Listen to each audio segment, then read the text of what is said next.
నేను ఎప్పుడూ ఒక 2 విషయాల్లో బ్యాటిల్ జరుగుతుంటాయి చిరు సార్ హెడ్లో.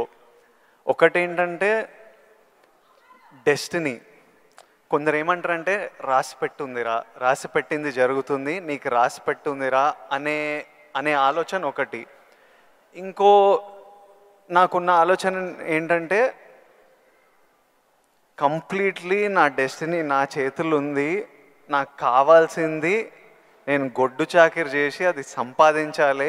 ఎవ్వరు మనకు చేసేటోళ్ళు లేరు, ఎవ్వరు చూసేటోళ్ళు లేరు. ఎట్లయినా మనం చేసి మనకు కావాల్సింది మనం సంపాదించుకోవాలన్నది. సో ఈ డెస్టినీ అనేది ఉందా లేకపోతే కంప్లీట్లీ మన ఓన్ శ్రమన, ఇది నాకు ఇప్పటిదాకా ఫుల్ క్లారిటీ అయితే లేదు. దీని మీద మీ థాట్ ఏంటి?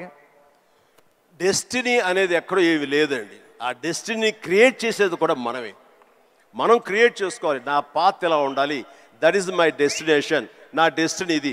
దాన్ని అచీవ్ అవ్వాలంటే నేనే చేయాలి, అది రీచ్ అవ్వాలంటే నేనే కష్టపడాలి, అక్కడ రీచ్ అవ్వాలంటే నేనే పరిగెత్తాలి, నేనే నడవాలి, నేనే కష్టపడాలి అని మనం అనుకుంటుండగా మన పాత్ మనమే లేచి చేసుకుంటూ ముందుకు వెళ్ళాలి తప్ప ఎక్కడ రెడీమేడ్గా ఉండి జన్మజన్మల ముందు రాసి పెట్టి ఉంటుందంటే ట్రాష్. నేను నమ్మను. మనం సాధించుకోవాలి. మన భవిష్యత్తుకి మనమే ఇంజనీర్స్, మన భవిష్యత్తుకి మనమే నిర్మాతలం.